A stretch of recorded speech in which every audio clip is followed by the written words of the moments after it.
What's up, guys? It's Travis with Lane Shark, and today we are going to install a hammerhead on this Kubota M471.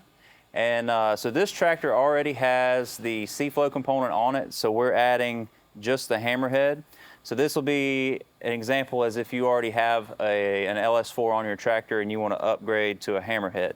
The full setup comes with the whips, the wiring harness, comes with the new control box. If you already have a tractor that's set up for an LS4, you buy the hammerhead. It has everything you need, so we're going to start that right now. Your first step is going to be taking this wiring harness and it's going to fish through this fourth hole that everybody has been wondering what the purpose of for so long. So what we're going to do is we're going to take this harness, we're going to fish this through.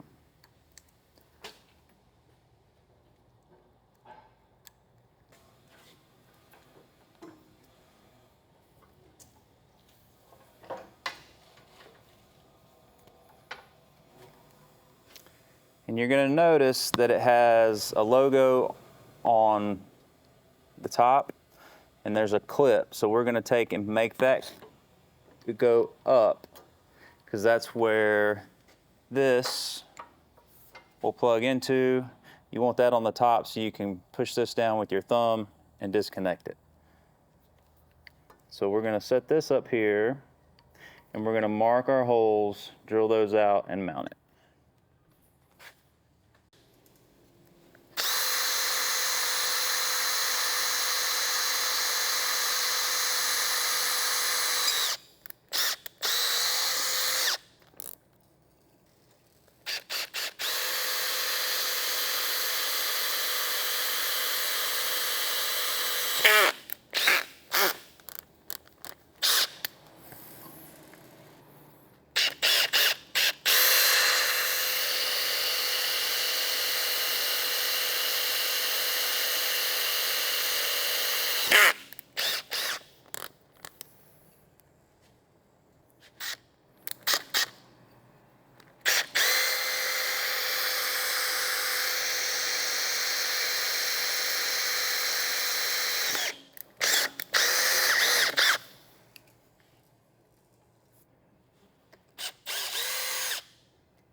Now we're going to take the screws that come with it and we are going to mount them. So I like to put a little bit of Loctite on everything. You can never be too careful.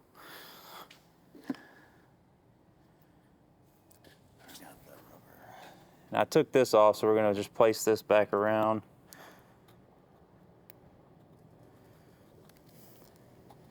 Your dust cap, and I put it on backwards.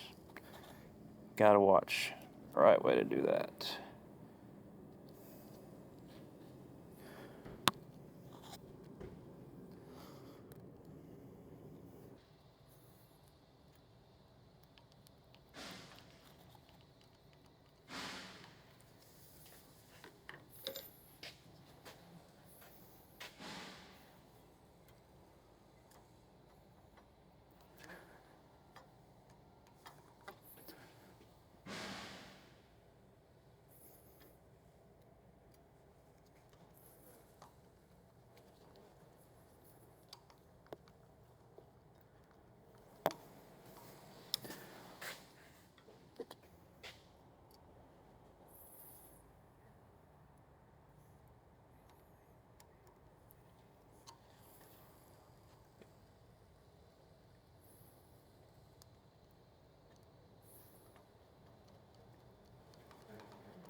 Loctite does not taste good either.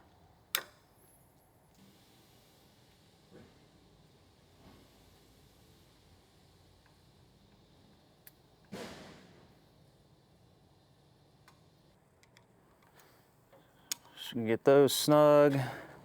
As you can see, that cap goes there, and then this here just clips in.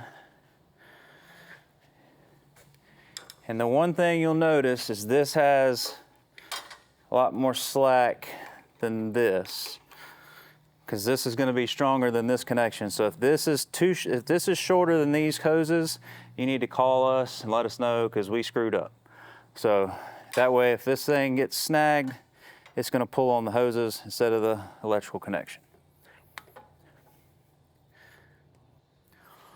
Also, you should already know if you're doing this part, but your male from the tractor is always going to be the pressure for your lane shark, and then the one with the green dust cap is going to be your return.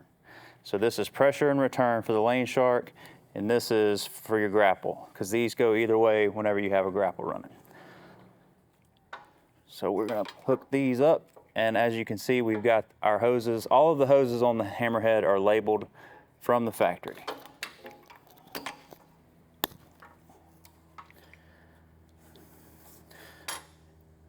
And this one here, pressure.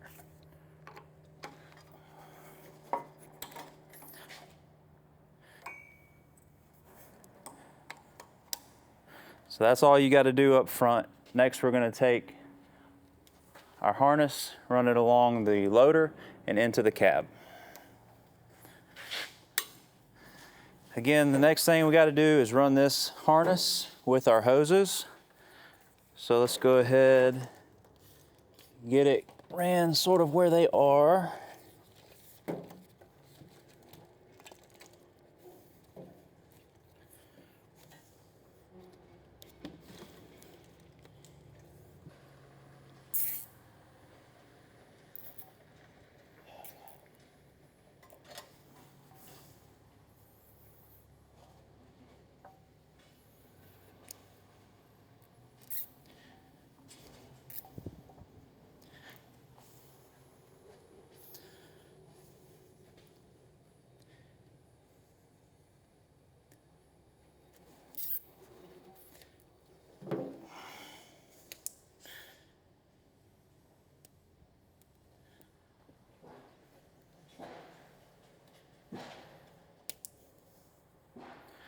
All right, and we're gonna go down here.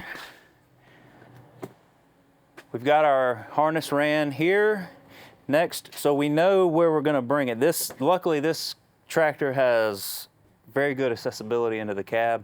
So we're just gonna take this plate right here off. And we've got a perfect hole coming up through the floor. So we're gonna run this back behind this valve, down, underneath, and up through the floor.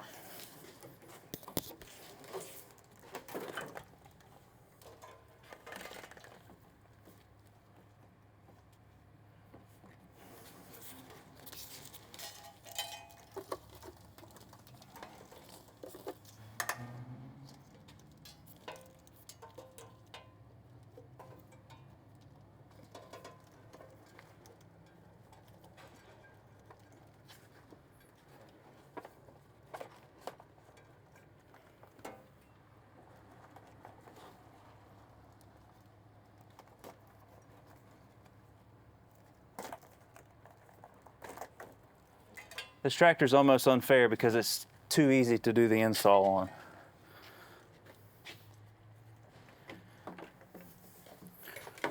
All right, so we now have this, and that's why this is disconnected, because we want to be able to run this up into the cab. So you've got color-coded wires. They are staggered, so whenever you put all these together, there's not a giant conglomeration of connections. But we've got this into the cab. Now we're going to find a good place to mount the switch box. We're going to mount it onto the plastics. We're going to run this inside this cavity. We're going to make all of our connections. And it's pretty much simple as that.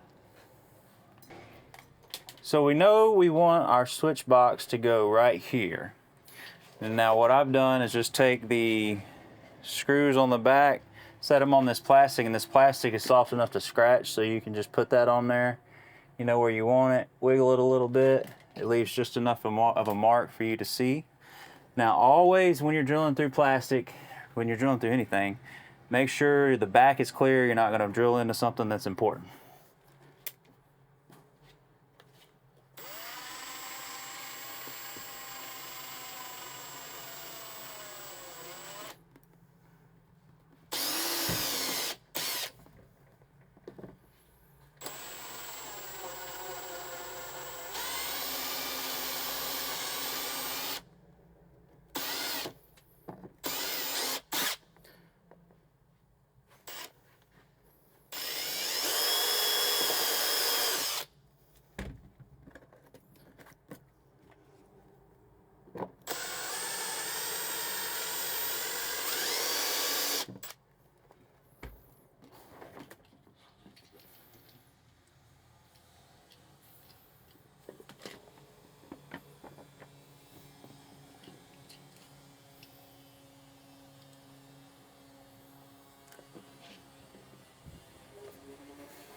We're going to put a little bit of Loctite on these as well.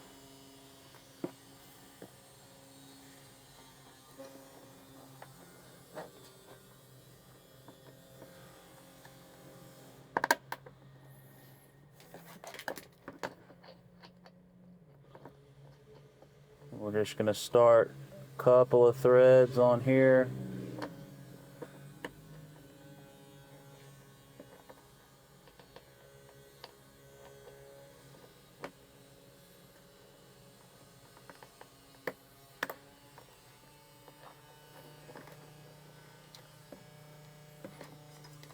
Sometimes it's easier to spin the whole box.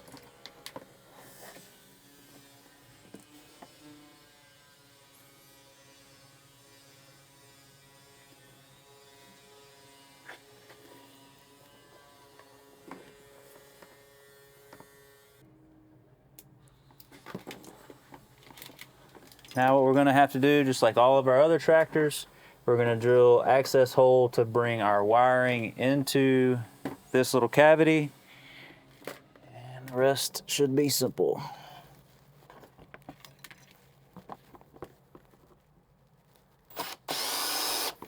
Again, check behind, make sure you're not drilling into anything.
And now with this, we've got tons of wire, but we're going to connect everything basically right here. So I'm just going to cut some of it.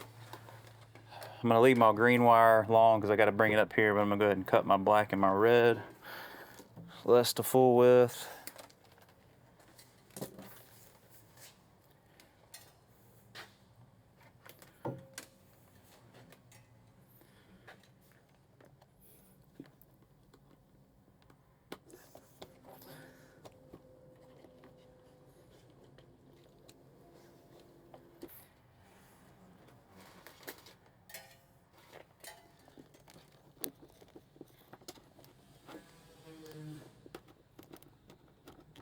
Just perfect.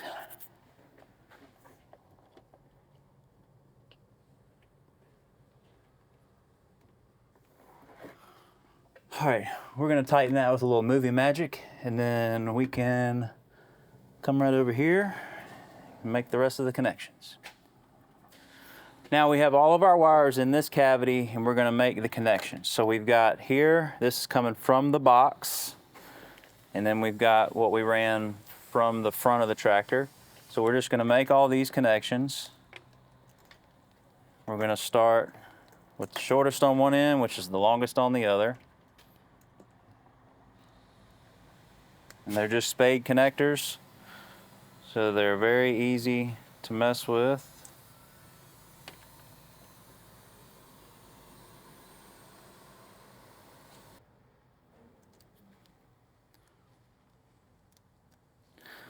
So those are all connected. And one thing that is super important, do not put the heat to this and shrink them until you are 100% done with this. Once you shrink these, they don't come apart unless you cut them apart. But what we will do at the end, once we have everything ran and we've tested it, we'll come back and we'll heat these up individually. And then you'll notice there's a piece of heat shrink on this piece here. We'll slide it over and we'll secure all that, and we'll be good. Again, with this system, if you already have a C-Flow kit on your tractor, it makes this install super simple. So we've got down here, from our handle, we've got our power and our ground. So all we really have to do now is we're gonna cut this, and we're gonna abandon the ones that go up here, and we're gonna use the power and ground that we're supplying power to the handle. And again, so that handle, the triple click, that only works on the continuous flow. It does not mess with your open and close on your grapple. So again, we're gonna cut this, and we're gonna splice them into our new box. And then our green wire, I know a lot of you have been wondering what the green wire sticking off of the handle was for. So that's what it's for. I made that so we could easily tap into it without having to open up this handle. So again, we're gonna cut and splice these two wires. The ones going to the handle will be dead. They're no longer used. And then we're gonna take our green wire up to the green wire on the handle, and then we're gonna test it. Hopefully everything works. And we're gonna wrap everything up, and that's it.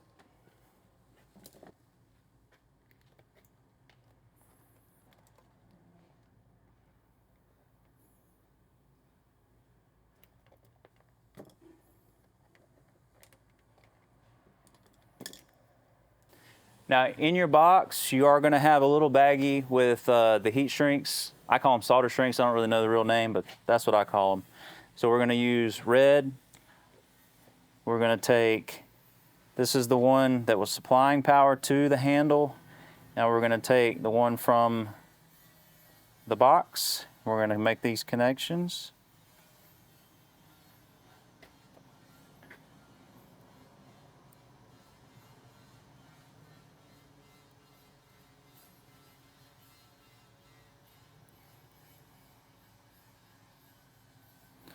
Now you want to make sure that both of the wires overlap each other with the solder right in the middle.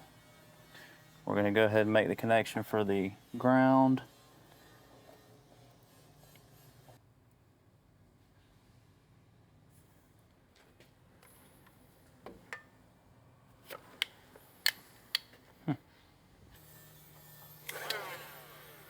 And keep in mind, whenever you're heating these up, to not blow, you want to be mindful of what's behind the heat gun, because you will melt something if you're not paying attention. So you want to get it, blow it out to an open space.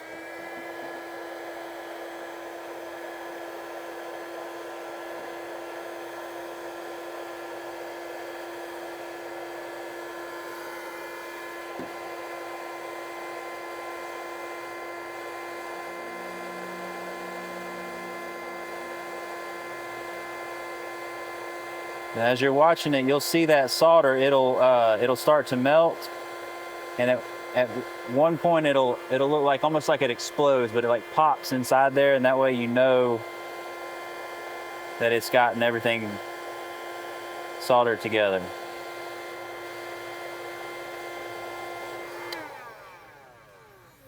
Just let that sit just a second. Now we're going to do the same thing with our power.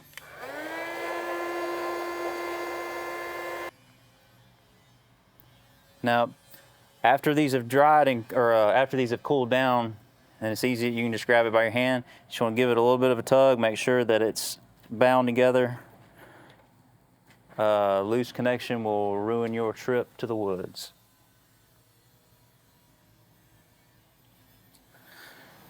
Because it could be perfectly connected right now, but if it's loose at all, obviously we know a tractor vibrates a lot and shakes and hits bumps, so you could be out in the middle of the woods. If this has a poor connection, it'll break loose. You won't know what's going on, and you won't be able to get your workday done.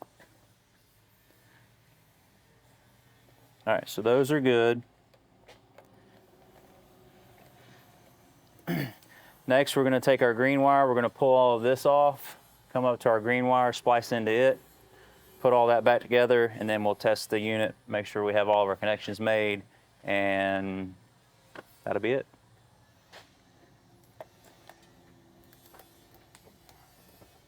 So what we're going to do here is we're going to run this wire all the way up with the rest of them. Luckily, they just cut it and pulled it back for some reason. probably just didn't realize that it was going to be used. So what we're going to do is we're going to run the wires up. There's no way for us to get it back where it's supposed to go, so we're going to run it up through the center right here. We're going to make the connection, and we're going to pull it back down and secure it. So not all is lost.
We're gonna have to make sure we give that one a tug test because it looks like it didn't do right.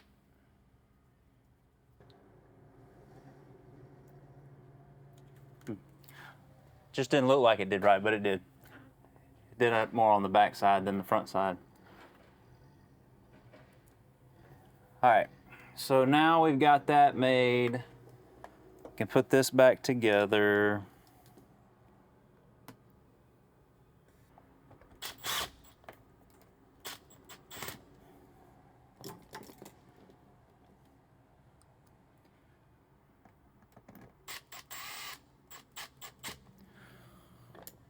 Anytime you're using a drill on plastic to put screws in, just lightly put it in with the drill, then come back, finish it off by hand.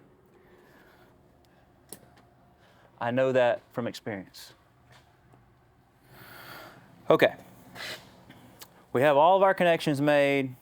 The lane shark is on the hammerhead is on the tractor. So what we're gonna do before we finish and put all this back, we are going to test it and make sure that everything works. All right, so the first thing we're gonna do is just turn it to accessory. Turn this off so it's not so loud. So we know we have power, and we're just gonna hit our system on. We should get a light. Okay, now hit our motor on, we get a light. All right, so we know we're getting power to the system. Now we're gonna crank the tractor and do the same thing. But we're not gonna turn the motor on right now because we have a cameraman in the way.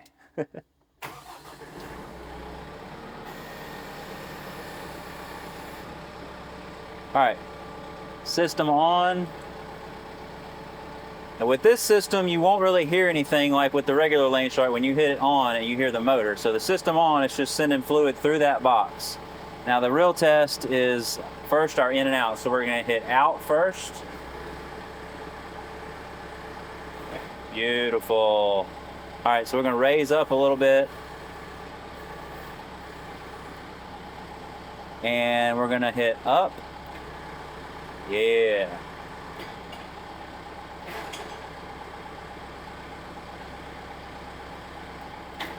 Very important whenever you're going from the offset back home, you want that thing perfectly parallel with your tractor. So whenever it goes back in the home position, it sits just right.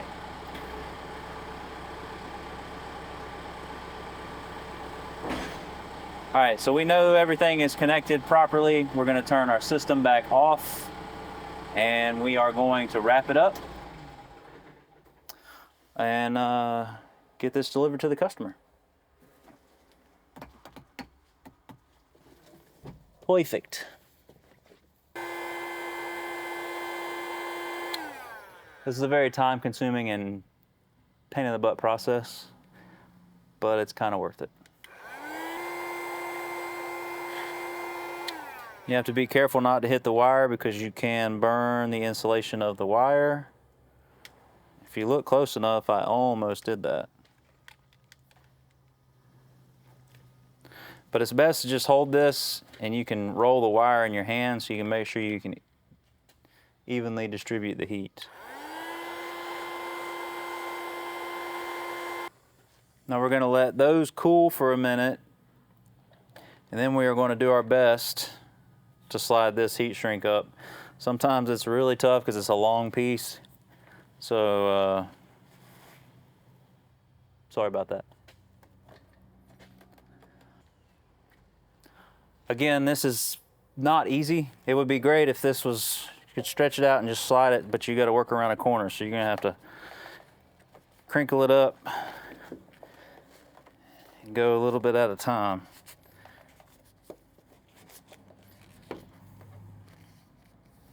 But it will go, I promise.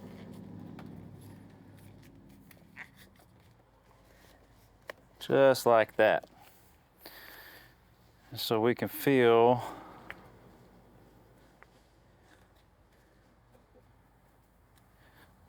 perfectly even.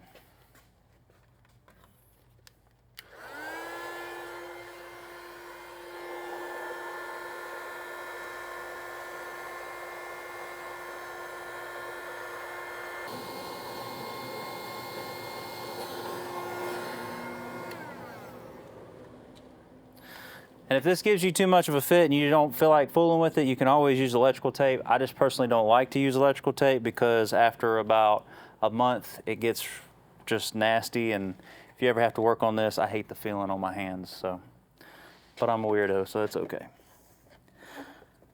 All right, so that's tucked back in there. We're gonna take, these are our 2 wires that we abandoned, so we're just gonna wrap these up. There's no power or anything to them, but that way we know what they are. When we look at it later, we don't have to try to remember what happened here.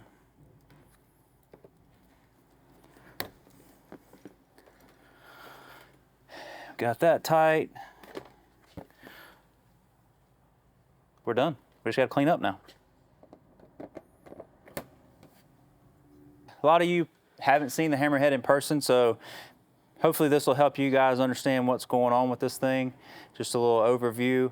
So we have your whips with your electrical connection. That comes in here to this valve body. So when you turn the system on in the tractor, that sends fluid through this valve body. Nothing will happen when the system is on other than it's armed.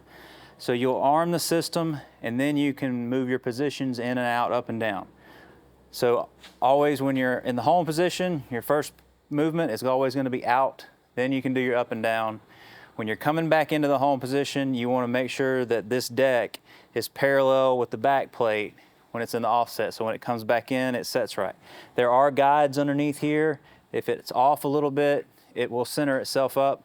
But keep in mind, it's under hydraulic pressure, so if it's kicked too much, it's going to bind something up. It may just be hard to get out or in, but it'll be a pain in the butt. So just keep that in mind. Now, we have everything labeled. You've got your out, in, down, up, motor pressure, motor return, sends everything here. Each connection on each end is labeled. Inside here, we've got a diagram. It's all color-coded, matches the color of the wire. Each wire is labeled. So if you ever have an issue, it should be very simple to troubleshoot. We're always available. We've got Logan and now Fred in the office to answer any questions that you guys have whenever you're doing these installs. So this, obviously this is just a shield we've got loosened up right now for demonstration purposes, but this is what will protect that valve body. We've got the front shield to protect everything here. Tried to think of everything. I'm sure I've missed something on the design that we'll figure out later, but I have gone through this thing time and time again, trying to make it as close to perfect as possible. So here you've got your 2 main pivot points for the offset position. And the good thing about this, the way we have it designed, when it's in the offset position, and you hit something that's too hard, instead of bending the back plate or that expensive swing arm, it will bend this main control arm here, which is way less expensive than a full back plate or a full swing arm. We obviously have the rubber skirt on the back to help eliminate any catches. So you've got your grease fittings at each end of these pivot arms. You've got a grease fitting at each end of your hydraulic ram. For this inside one here, you have to be in the offset position to access the Zerk fitting. And then you just want to check your connections every time you use it.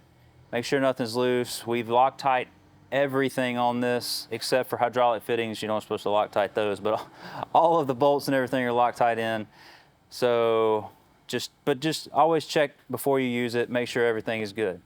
Now, as far as whenever you're going to store this thing, you want to take, I like to take the connections, because you're going to lose these. It's just inevitable. They get caught on something, you lose them. So when you're storing it, just hook those together and you don't have to worry about it. And then you can take this, set it down here, and then take your plug, just set it in here. That way it's not getting rained on. Now, if you want to go the extra mile, you can get some tape up the end, because you shouldn't really ever get dirt daubers in there, but it could happen. So just always check that before you use it. And then we have the dust cover on here for whenever you're not using it, and then the dust caps as well. Yeah, that's pretty much all I can think of at the moment. Hopefully you guys enjoy this piece of equipment as much as y'all have enjoyed the LS3 and the LS4. Could not have done this without all of the loyal customers, so we greatly appreciate everybody believing in us, and yeah, thanks.